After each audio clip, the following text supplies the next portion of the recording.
Hi guys, so in this video we're going to be going over some of the basic derivative rules in calculus. We're going to be going over the power rule, the quotient rule, the constant rule, and the product rule. So firstly, the power rule.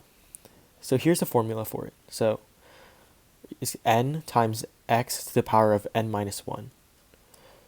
So for a, what we would do is, since it's x squared, we would multiply the n value, which would be 2 in this case. So we'd multiply 2, and then we would subtract 1 from the 2, and that would be x to the power of 1. So the derivative of x squared would be simply 2x. For the next example, we have the square root of x. So using our formula again, the derivative would be n times x to the power of n minus 1.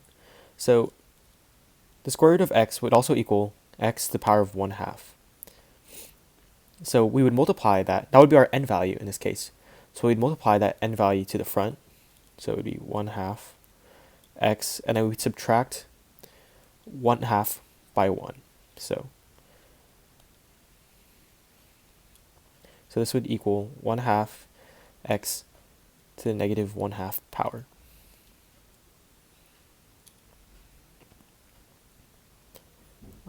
So for our next example, we have 3x to the 12th power. So 12 would be our n value in this case.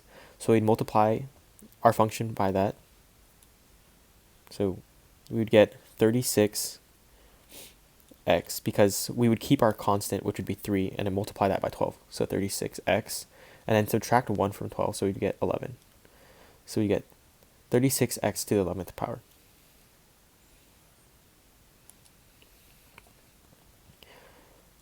And moving on to our fourth example, we have x to the negative third power plus 1,567,376.353. So first we'd take the derivative of x to the negative 3. So negative 3 would be our n value. So we'd do negative 3x, and then subtract 1 from negative 3, which would be negative 4. So what about this gigantic number? Well, when we take derivatives, the constant will go to 0. The taking derivative of a constant will be 0. So I'll just be plus 0, which equals negative 3 to the x to the negative 4th power. So like our previous example, which demonstrated the constant rule, we'll be doing a couple examples of that. So remember, the derivative of any constant will be 0. So the derivative of 100, what would that be? It would be a 0. For example B, we have x plus 105,102. So derivative of x, well, if we use our formula again, we would have x would also equal x to the first power. So we'd multiply 1 by x, and that would just still be x, and then subtract 1 from the exponent, and that would equal 0. So x to the 0 power would be 1, because anything to the 0 power would be 1. And then we have our constant, and the derivative of any constant would be 0. So the derivative to x plus 105,102 would be 1. Moving on to our third example, we have x to the negative third power, negative x to the negative third power plus 206. So for the derivative of negative x to the negative third, negative 3 would be our n value. So we'd multiply negative 3 to our function, and then we'd get negative 3 times the negative 1, because we have a negative sign. So negative 3, and then we would subtract 1 from negative 3, and that would give us negative 4. And then we have our constant again, and the derivative of any constant would be 0. So we have 3 to the x negative 4th power plus 0, which would equal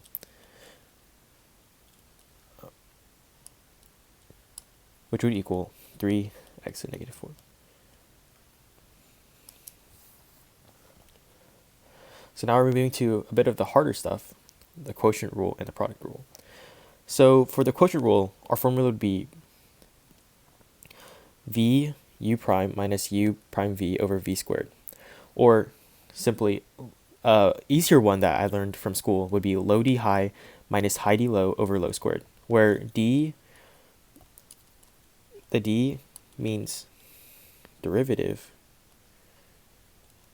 and high would be the numerator, and low would be the denominator.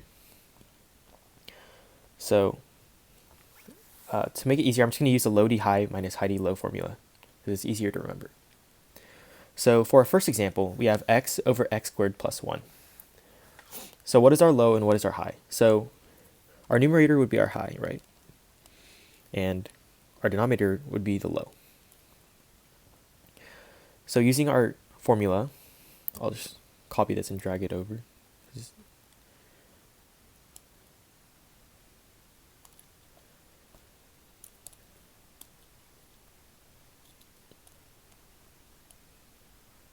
All right, so using our formula, we have our low.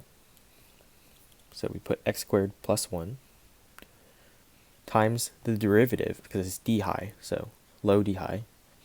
So the derivative of x. So remember, using the power rule, we would get x 1 and then minus 1. So then that would just equal 1. So we'd have 1. And then minus high, so x, which is our numerator, and then derivative of the low. So since 1 was a constant, we know that's going to be 0. And then the derivative of x squared would be 2x, because we multiply the 2 and then subtract 1 from the exponent. So we get 2x.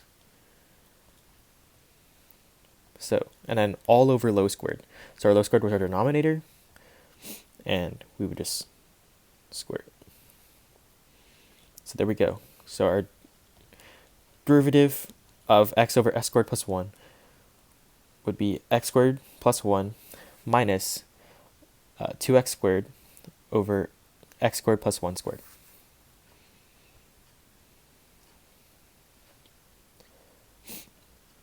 For our second example of the quotient rule, we'll be using 4 over x cubed. So we'll need to identify our low and our high. So x cubed is in our denominator, so that'll be our low, and 4 is in our numerator, so we'll identify that as our high. So using our formula, low d high minus high d low over low squared, we'll put the low first, so x cubed over the derivative of the high. And since 4 is a constant, that's going to be 0. So we're going to put 0 minus high, so our that'll be 4, and then derivative of the low, which is x cubed. And using the power rule, we can determine that x cubed, derivative of x cubed would be 3x squared. And then all over low squared, which would be x cubed squared. So we can simply just cross this out, because it's multiplied by 0, x cubed times 0, and our derivative would be equal to negative 12x squared all over x to the 6th power. And you can simplify that further, but usually for like the free response questions on calculus, you don't really have to simplify it.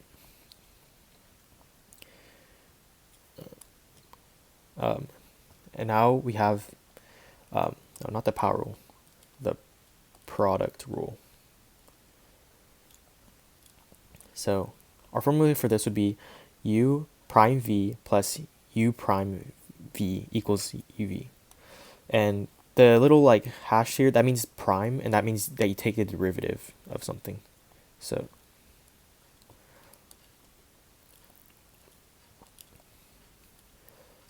for our first example for the product rule, we have fx equals x minus 5 times x plus 3.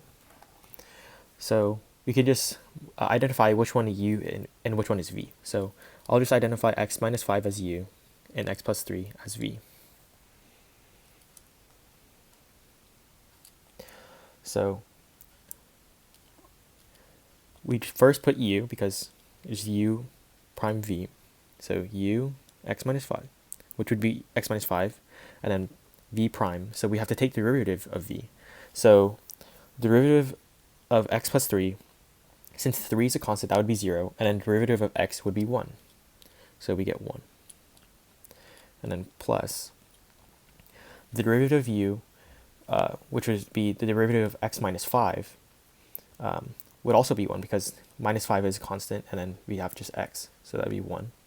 And then we just put v, so x plus 3. So this would be the derivative of our function. And then we could just simplify this a little bit, which would just be x minus 5 plus x plus 3.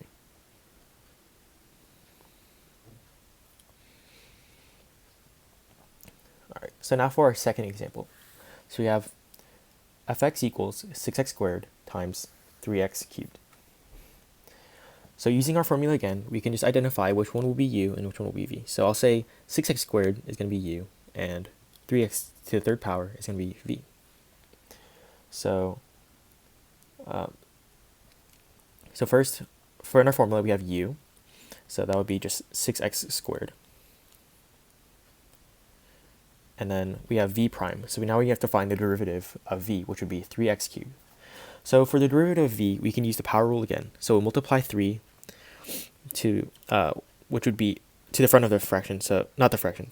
We'll multiply 3 to 3x cubed. So that would be 9x. And then we subtract 1 from 3. So that would be 2. So 9x squared. And then now we need the u prime, which would be derivative of u, which would be 6x squared. So using our our power rule, we will get 12x as the derivative of u. And then we'll multiply that by v, which would be 3x cubed. And this will be our derivative of our function. And we can simplify this further if we want to. So 9 times 6 is 54, and then x squared times x squared would be x to the fourth power, plus 12 times 3 would be 36, and then x times x cubed would be x to the fourth. So this would be the derivative of our function. So if this video helped you out, guys, make sure to like and subscribe because it helps us a lot. These derivatives can get a lot harder in the future, especially with the chain rule, which is going to be a topic we'll be covering in the future. So stay tuned for that. Thank you guys for watching. Bye.